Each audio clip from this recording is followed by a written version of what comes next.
Hello, my name is James Robinson with Real SOULutions. Today I'm going to give you some insights on how to become the best you. The first topic today we're going to talk about is who am I?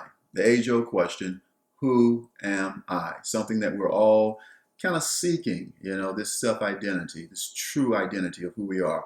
So, a little backstory, I want to ask, have you ever met anyone before that upon meeting them, they seem to just have it all together? Like all aspects of their life was just perfect. Family life was great, marriage was great, well-traveled, everything is perfect. And it left you feeling like there are some deficiencies in your life. And then later, as you get to know them a little more, you find out that it's not quite as all together as you had originally assumed that it was. Well, I call this meet my representative, meaning we all do it. We display our best self. We show our representative, because we want people to see the ideal us. That's not an attempt to deceive anyone. Deception is not a part of that process, but it's people's desire to actually play out who they want to be. This attempt comes from past wounds.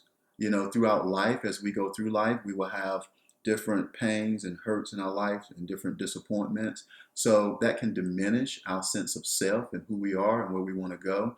And in an attempt to compensate for that, we give people the representative. This is what we do. Some of the messages, though, that contribute to this see my representative, if you will, would be messages like, you're not good enough. You're not pretty enough. You're not accomplished enough. Culture gives us all of these different messages in certain ways. Sometimes social media platforms, we are looking at everybody's life. It seems to be so great. And we think, wow, I'm not pretty enough. I'm not as accomplished. I am not good enough. Comparisons, which is what this actually is, this is what happens, can be so detrimental to us when we attempt to compare our lives to a representative. Because again, the person on the other end is dealing with just as much pain, just as much insecurity, has had just as many challenges as you may have had. You just don't always see that. When I say, who am I? I'm actually talking about, what am I feeding into my mind, my body, and my soul? We usually define ourselves by the painful experiences that we have throughout this journey we call life. Experiences like rejection, which just happens across the board to all people. And then there are failures. And we've all had some failures in our life. We all. If you notice, I use the term we often because I think you means that I don't have these things, but you do. So know that I'm taking this journey with you. We are often afraid to reveal our true identity, like who we really are. Let me give you an example. Let's say if someone wants to offer some constructive criticism. It's meant to offer some self-improvement. However, your first response might be a response of aggression or anger. Yeah? However, that's just a way of protecting what's really going on the inside, meaning that constructive criticism just triggered something in you.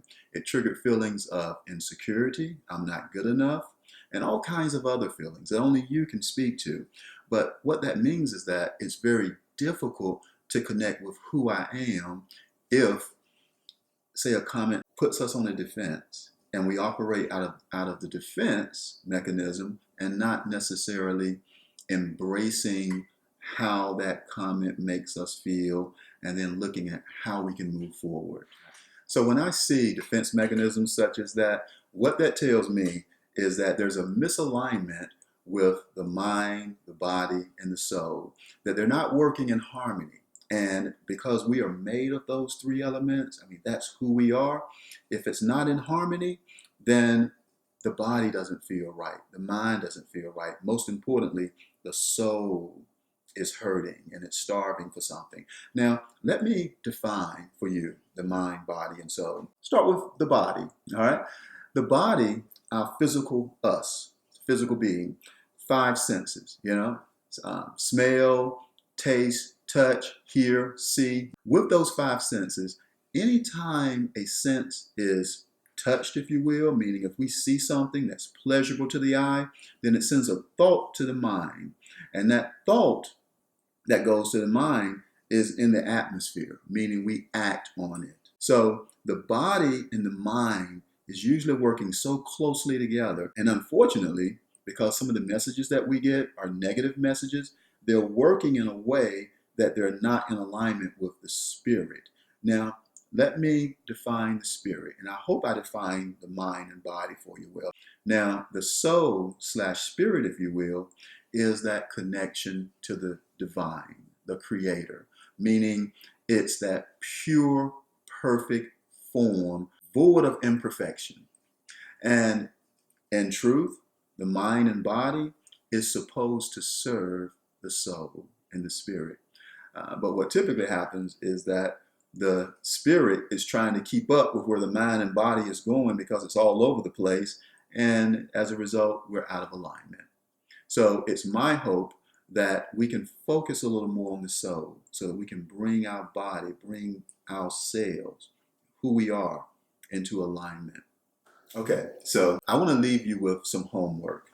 The goal of this homework is to strengthen your soul. And again, the soul should be in charge. That's what we want, to be in charge. So homework here. 5 things. You're going to need pencil and paper for this if you have time. I want you to note this down. First thing I want you to note down is the question, how have I allowed the past to define me? That traumatic experience that happened to me when I was a child, that loss that I experienced, that graduation from graduate school, because this could be positive as well as negative. But just list as much as you can as it relates to how your past has defined you. Now, secondly, I want you to know, where do my fears and insecurities come from? Now, this is going to require some time to really think about, and this fear that I have, it comes from a place. Think through this and identify that place.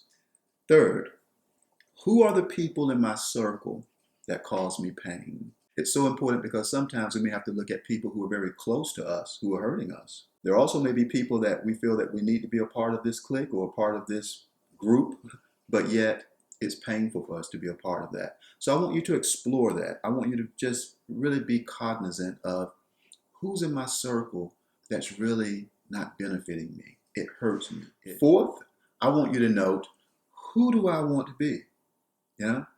Who do I desire to be? And in doing so, sometimes we have to go back to when we were innocent kids and we had these dreams about the kind of person we want to be. I want to be a doctor. I want to be an astronaut. I want to be, we have to go there to just kind of ground ourselves. Just ask yourself, who do I want to be? Think out of the box.